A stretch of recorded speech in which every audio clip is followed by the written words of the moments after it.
তো guys finally আমরা পৌঁছে গেছি। নমস্কার বন্ধুরা, সাগর রায় ব্লগ চ্যানেল নতুন আরেকটি ভিডিওতে তোমাদের সবাইকে স্বাগত। প্রতিদিনের মতো আজকে আমি ঘুম থেকে উঠে পড়েছি, আর ঘুম থেকে ওঠার পরে কিছুক্ষণ বসেছিলাম। তারপরে মা গিয়েছিল বাজারে, বাজার থেকে নিয়ে আসলো পরোটা, কিন্তু পরোটা একটু কম এনেছে, তাই আমাকে কিছু টাকা দিল। তাই আমি আর দাদা এখন যাবো পরোটা আনতে। তারপরে আমি দাদা যে পরোটা নিতে চলে এসেছি, এখানে এই কাকুটা পরোটা বানাচ্ছে। আমাদের নতুন পাড়া মোড়ে এই পরোটার দোকানটায় দাদাকে নিয়ে এই মতোই আসলাম। আর এখান থেকে আমরা 400 গ্রাম পরোটা নেবো, মানে ওদিকে মোটর তো খাওয়া গেছে, এখন আমাদের দুজনেরটা নিতে হবে। তারপরে আমরা এই পরোটা নিয়ে চলে আসলাম বাড়িতে। এখানে আমার 200 এখানে আছে, আর দাদাকে অন্য প্লেটে দিয়েছে। পরোটাটা খেতে একদমই ভালো হয়নি, ভেবেছিলাম সুন্দর লাগবে, কিন্তু খেতে একদমই ভালো না। তারপরে এই বাগানে আসলাম, বাগানে দেখি দুই ভাই দুটো বসে আছে, আর এই জায়গায় আমার গাড়ি রাখা আছে। তারপরে দেখো এই যে টমেটো মাখা খাচ্ছি বাড়িতে এসে। টমেটো খাওয়ার পরে আমার প্রচন্ড ঘুম পাচ্ছিল, তাই এখন আমি একটু ঘুমাবো। আর ঘুম থেকে ওঠার পরে আমরা এক জায়গায় যাবো, সেটা তোমাদের পরে বলবো।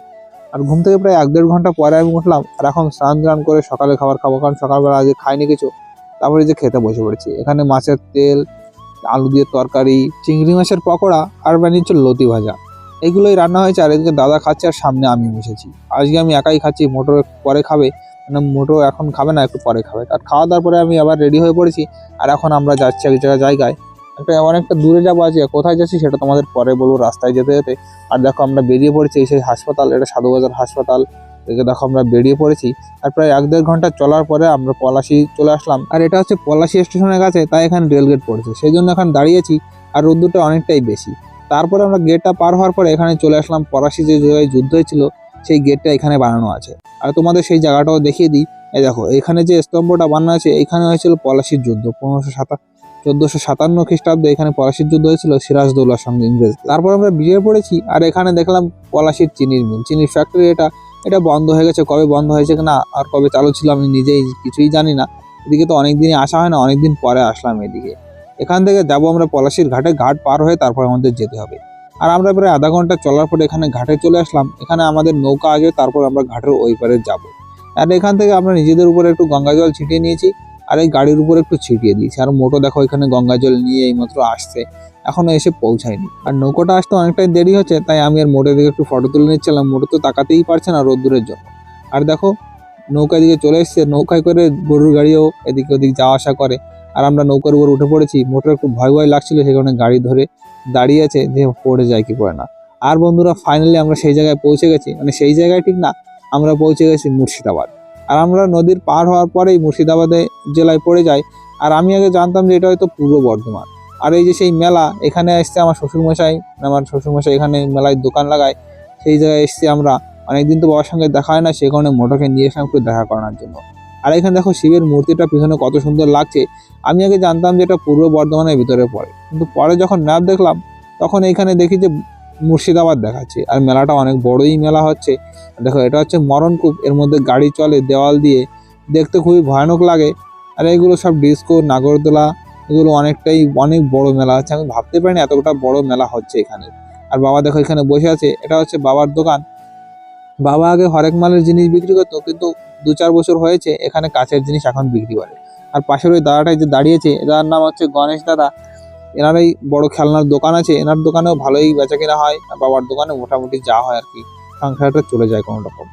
আর বাবার দোকানে এখন মাল পুরো শেষ হয়ে এসছে, কারণ এখানে 10-12 দিন মেলা আছে, তো সেখানে মালটা এখন প্রায় শেষের দিকে। তাই বাবার কাছ থেকে আমরা এখন যাচ্ছি ঠাকুর দেখার জন্য, মানে যেখানে মন্দিরটা প্রায় মেলার মাঠ থেকে আধা কিলোমিটার দূরে। আর এখানেও একটু মেলার মতো বসেছে, এখানে বাচ্চারা দেখো এখানে খেলাধুলা করে। এখন তো সবাই বিকাল হয়েছে, সেই কারণে বাচ্চারা এখন আসেনি। আর বড়দের জন্য তো ওই ডিস্কোর পাশে ওই জায়গায় রেলগাড়ি তো আছেই, আর এখানে বাচ্চাদেরও রেলগাড়ি। আর দেখো এই যে হচ্ছে সেই মন্দিরে কিছুদিন ধরে অনুষ্ঠান হয়েছে। আর দেখো মন্দিরের গায়ে লেখা আছে শিবপুর মুর্শিদাবাদ। আমি জানতাম শিবপুর পূর্ব বর্ধমানের মধ্যে পড়ে, কিন্তু আমার একদমই ভুল জানা ছিল। আর মন্দির থেকে বেরোনোর পরে আমরা কিনেছিলাম 2টো পাঁশকুড়া চপ। মানে এত বিশ্রী পাঁশকুড়া চপ আমি এর আগে কোনোদিনই খাইনি, একদমই ভালো লাগছিল না। আর চপটা খাওয়ার পর আমরা মেলার কাছে আসলাম। আর মেলার কাছে এসে দেখি ফুচকালা এখন আলু মাখানো হয়ে গেছে। সেখানে এই কাকুর কাছ থেকে একটু ফুচকা খাবো। 10 টাকায় মাত্র 5টা ফুচকা দিয়েছে, 2জন 20 টাকা ফুচকা খেয়েছি। ফুচকাটাও অতটা খেতে ভালো না।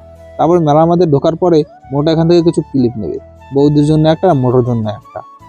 আর এখান থেকে নেবে কিছু ব্যান্ড, 2টো ব্যান্ড নিয়েছে, 20 টাকা করে ব্যান্ড নিয়েছে, মনে হয় দামটা একটু বেশি নিয়ে নিল। তারপরে আসলাম আমরা রোলের দোকানে। এখান থেকে নেবো আমরা 4টে রোল, কারণ 2জন মানুষ, তোমরা তো ভাবছো 4টে রোল দিয়ে কি করব। একটা মোটো খাবে, আর 3টে নিয়ে যাবো বাবার ওইখানে যারা দোকান দিয়েছে বাবার কাছে তাদের জন্য। প্রথমে আমরা ভেবেছিলাম দুটো রোল নেবো, কিন্তু বাবাকে যখন ফোন করলাম বাবা বললো যে না, 3টে নিয়ে এসো। তো পয়সাটা কিন্তু আমি একদমই দিইনি, কারণ বাবা মেলাতে আসার সঙ্গে সঙ্গে বাবা পয়সা দিয়ে দিয়েছিল মোটোর কাছে। সেই পয়সা মোটোই দিয়েছে, আমার আর কিছু দেওয়া লাগেনি।